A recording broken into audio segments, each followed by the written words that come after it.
Team news, ins and outs. Well, we've still got Laz, Hammy's back, so yeah, it's full complement really. In terms of last time you were up there, that was a pretty sore one.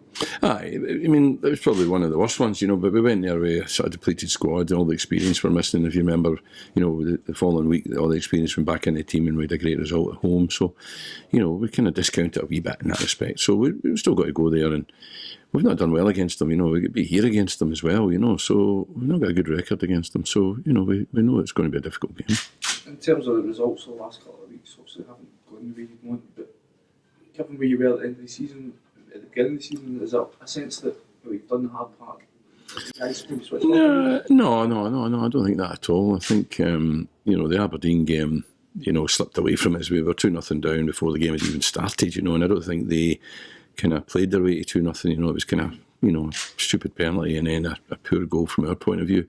And then I don't think maybe we had the resolve at that point, given, our situation now, to really come back from that, where, in previous weeks we looked as if we still might.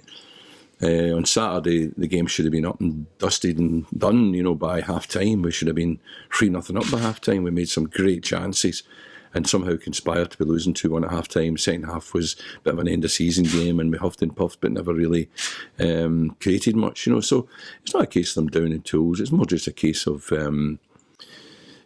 finding that little bit extra in moments of,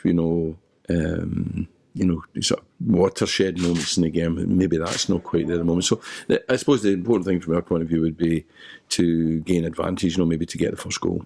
In terms of, there was a story in the paper this week about some of your older guys that if they're going to be here next season, they might have to take pay cuts and everything. Or you can... No, I mean, first of all, all of the players we're talking about are out of contract. So in essence, on the 1st of June, there won't be anything anywhere. So relative to what we've had to spend in our budget, we have a smaller budget next year. And we have to. We don't have a choice. Les has left us in a good position, left us, stable, and but with a budget that we have to make work. So Alan Burrows and I are, carving up that as best we can. We need a squad. We need to have. We're working to next year to talking about 20 players, maybe 21 with a second goalkeeper, and we have to make that work. We already have players under contract that. Therefore, represents a cost that comes out of our initial budget, leaving us an amount of money which we have to re-sign the ones who are out of contract and find the new ones to make up the 21. So we have no choice in it. We can only offer what we can offer, and we're doing the very best we can. Is it getting harder as years go by to try and make budget stretch? I think the problem is that they're leaving us in the distance, down south. So we even this year, noticed that when we're asking about players, players in the conference are getting offered as much as we're able to offer. So it's from that point of view, it's getting more and more difficult. Mark, can you just confirm which of the lads have been offered? They've all been offered new deals. They've all been offered new deals. And have they indicated in any way whether they'd be receptive? No, I think it's ongoing. It's not a finished thing. We've got a starting point, and things can change. So, for instance, if we finish 5th, it makes a difference. If we finish 4th, it makes a difference.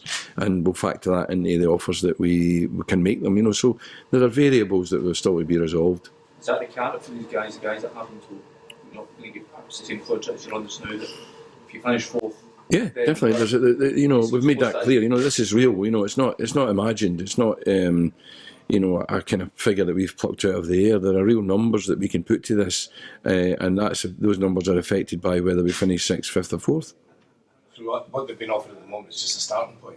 Well, no, it's what we've been able to offer at this moment in time. And if our situation changes, then we will factor that into the offers that we're making them. If nothing changes, then nothing will change, Chris Garden was telling us how important these senior players have been to him, but presumably important to you as well. I mean, I said a few weeks ago, one of my colleagues, esteemed colleagues, was at the game, watching the game, and had said to me, you can talk all you like about Garden and Ben Hall and all these young players, but the ones that are really holding it up are, Hamill and McManus and Lasley and McDonald. They're the rock of the team. The core of the team.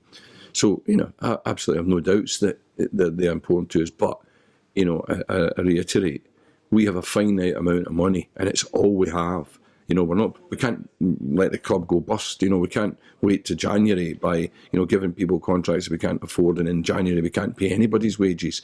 We have to budget for the season, and we are making the best possible offers we can based on that. And is the cost-cutting programme across the business, and football's just part of it? Yeah, absolutely. Absolutely. Yeah. I think the figure is 56 at about 100 grand. Yeah. That's sizable, isn't it? Yeah, it's significant. Yeah, absolutely.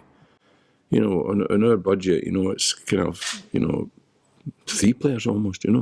It's significant. We have much room to bring in players on your senior. Yeah, but within that budget, we need to have 20 players. We can't start the season with 16 players. So we need 20 players. So we have, I think it's 11 who are under contract. That represents X. And then if we take the next 9 that we need to make up the 20, divide that into what's left, and you get the figures we're talking about. That's as simple as that. And of course somebody might be a wee bit more expensive and another one less expensive, but we've got to make it work. Just to clarify, you said that all the guys have been offered contracts. All the guys are out of contract have been offered new deals. Yes. Yeah. You're not going to get much of a break, are you? Yeah. Okay, I'm going away next week for 5 days, and then when I come back, I'll go with Scotland. When I come back from the Scotland thing, at some point I'll get another week. I'm fine. I've spent a lot of months, drinking cappuccinos, so I don't, the last thing I need is holidays, I'm fine. I can assure you I'm no bothered, Can you put the Scotland hat on for a minute? Just talk about the 2 fixtures. Yeah. It's exciting, aren't they? Well, massive games, I don't get, the sort of games that you realise you need to approach properly, or you could get embarrassed, so that's what's going to focus us. I think we know, because of the quality of the teams we're playing, and playing France in France before the tournament and all that is really exciting, so yeah, it's going to be a good couple of games. I think Ronnie Ryler said to us last week that Scott would probably miss the friendlies just to give him that rest. He's probably burnt out a wee bit. Could we see a recharge to Scott Brown at the new season then?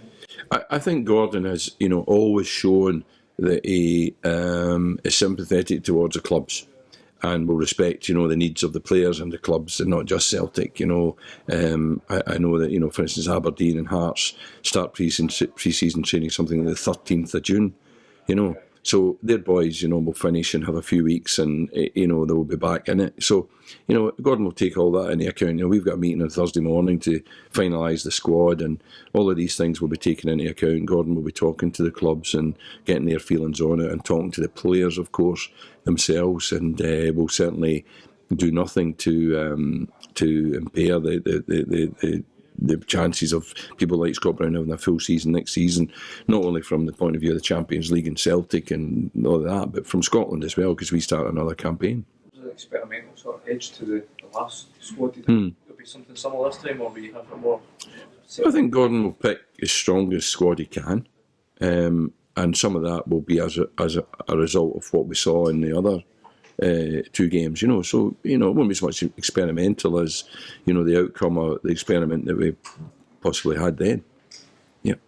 Thanks, Mark. All right. Cheers, Mark. Cheers. Cheers, guys.